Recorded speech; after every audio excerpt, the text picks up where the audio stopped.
a second, I need to get my story straight. My friends are in the bathroom getting higher than the Empire State. My lover, she is waiting for me just across the bar.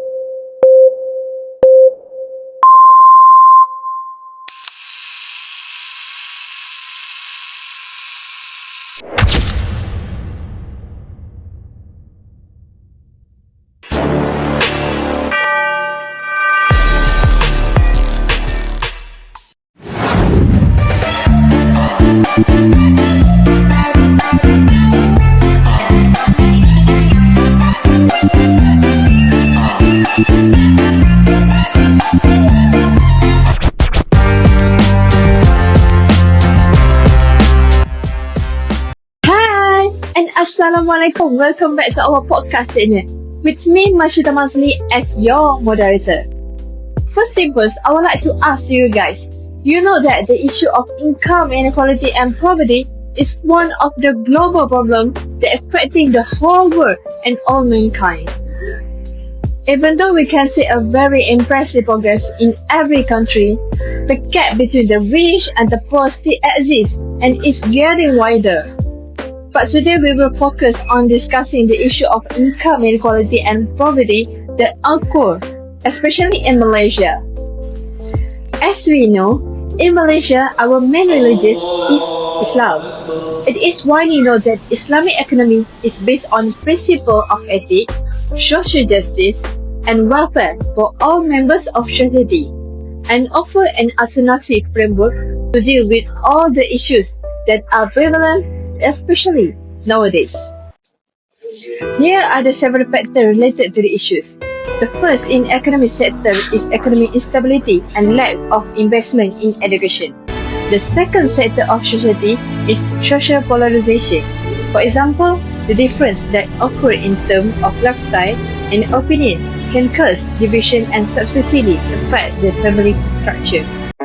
The last sector that get an impact from the economy is quality of life. Their access to education and health become limited, and also the increase in the rate of poverty and unemployment is getting higher. Together with me and your panelists, we will provide an explanation of the problem or effect that occur on the economy, namely the issue of income inequality and poverty and the solution based on Islamic point of view. The next session is, I would like to ask some questions to our panelists. So the first question is, I would like to ask to our panel, which is Amira Farhani. The question is, what is the solution that can be given to this issue? Please, Amira. Okay, thank you to the moderator. As we know, this issue will never be disappear year by year. Every year, the problem of income inequality, poverty, unemployment, and inflation will be persist. So now, what the solution we can be taken to reduce this issue? So today we would like to discuss the solution for the income inequality and poverty issues. So we listen it.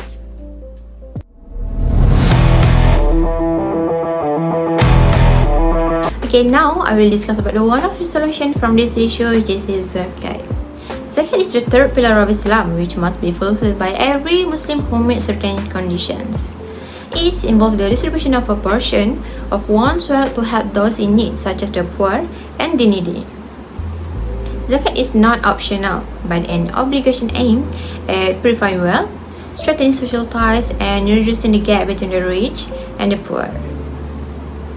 It is obligatory for Muslims who possess wealth exceeding the nisab, that means the minimum amount of wealth set by Islamic law, to pay zakat, which is 2.5% of the wealth they own after 1 year. So here, zakat aims to ensure balance in the distribution of wealth. Okay, what we can understand here is zakat is one of mechanism for wealth distribution. Its primary goal to help reduce income inequality by contributing a portion of the wealth from the rich to the poor. Even in Malaysia, we have zakat distribution. It plays an important role in reducing poverty and income inequality through the distribution of assistance to those in need. So here, among the form of zakat distribution in Malaysia, which is zakat.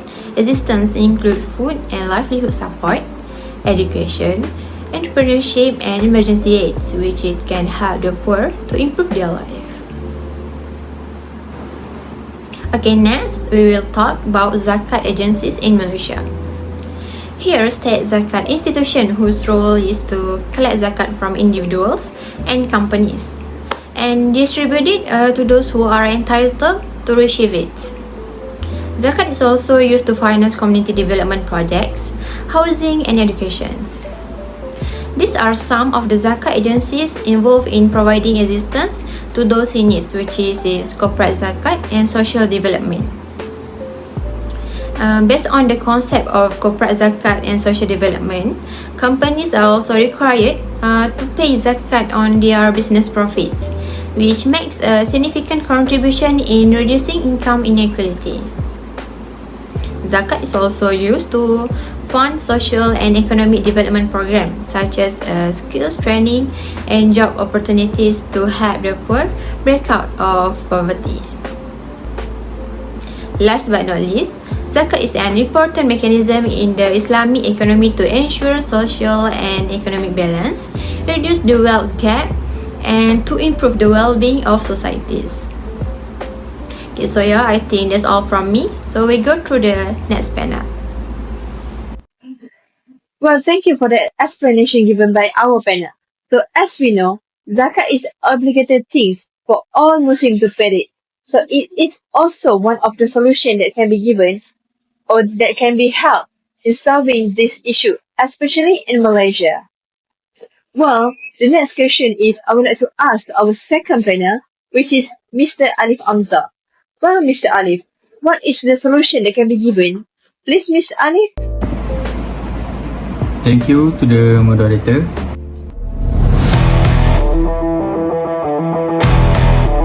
My name is Muhammad Alif Hamza bin Muhammad Fazli 308066. I will talk about the prohibition of riba in Islamic finance. Firstly, the prohibition of riba, or usually we call it interest, or usually is a core principle of in Islamic finance. Riba also refers to any guaranteed return which is seen as exploitative and unjust. Firstly, how the prohibition of riba will alleviate poverty. The prohibition of riba will alleviate poverty through equity and justice. This means that Islamic finance promote risk sharing instead of interest-based lending. For example, mudharabah, which is profit sharing, and musyarakah, which is joint venture. These two models will help both parties to share risk and reward, also reducing financial burden on borrower. Second is the provision of riba will help alleviate poverty through reducing debt burden. A riba-based system can trap borrower in a cycle of unmanageable debt. Islamic finance, however, focus on ethical lending that support borrower success without excessive debt. Next, I would like to talk about the negative impact of riba in Islamic finance. Firstly, it will deepening inequality. This means that interest-based lending often enrich lenders while keeping borrower in poverty. Also, it will increasing economic inequality.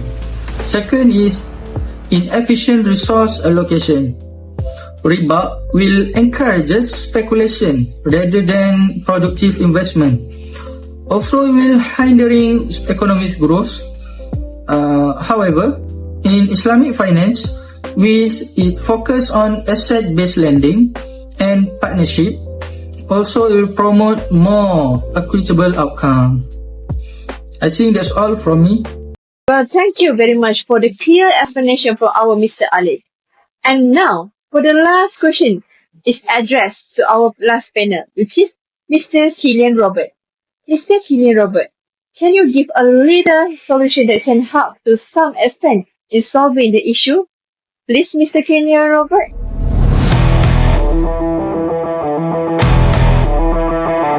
Hello everyone, I'm Kinan Reba. In today's episode, we will dive into ethical investment and fair business practices, two pillars of Islamic economy that prioritize social good, fairness, and sustainability. Let's begin by exploring the concept of ethical investment in Islamic economics. Unlike conventional investment approaches, ethical investment isn't just about maximum profit, it's about ensuring that financial decisions align with moral and social values. In Islamic economics, this means avoiding activities that harm society, such as gambling, alcohol production, or industries promoting unethical practices. Instead, the focus is on fostering justice, fairness, and community well-being. Now, let's turn our attention to businesses. What does it mean to operate fairly in the Islamic economic framework? Businesses play a crucial role in shaping society, and Islam calls for them to be transparent, just, and equitable. This starts with clear and honest transaction, no idle terms, no deception. It also extends to treatment of workers, ensuring they are paid fairly and promptly. As the Prophet Muhammad, peace be upon him, he said, "Give to workers his wage before his wage rise." Discipline yet profound guidance underscores the importance of respecting the dignity of every worker. In practice, fair businesses practice help build trust, reduce exploitation, and promote economic stability for everyone involved. At this point, you might be wondering, what does ethical investment look like in real life? Let's explore a few examples that highlight how Islamic principles can shape impactful investment. First, education.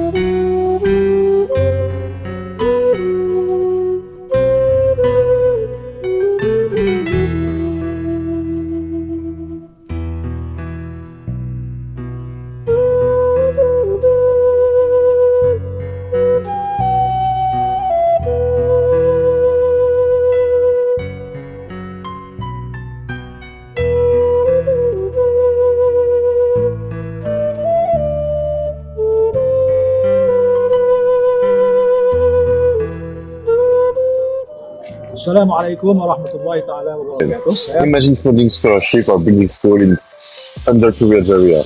This kind of investment not only applies to individuals, but also students and entire community. Next, healthcare. By supporting hospitals or clinics, investment can help address critical needs while improving access to industrial service. Finally, renewable energy. Investing in solar or wind projects supports environmental sustainability while creating jobs and reducing energy costs for low-income families. These examples show how ethical investment in Islamic economics is designed to make a meaningful difference. To wrap up, let's reflect on why ethical investment matters. At its core, it's about creating a fairer economy, one that reduces income inequality, promotes sustainability, and empowers communities. When businesses and investors adopt this principle, they go beyond profit making, they contribute to a system that balances individual success with collective well-being, proving that ethics and economics can coexist harmoniously. Islamic economics offers us a blueprint for achieving this goal, and ethical investment is one of the key tools to make it happen. Well, thank you very much for all the explanation that be given by our panelists.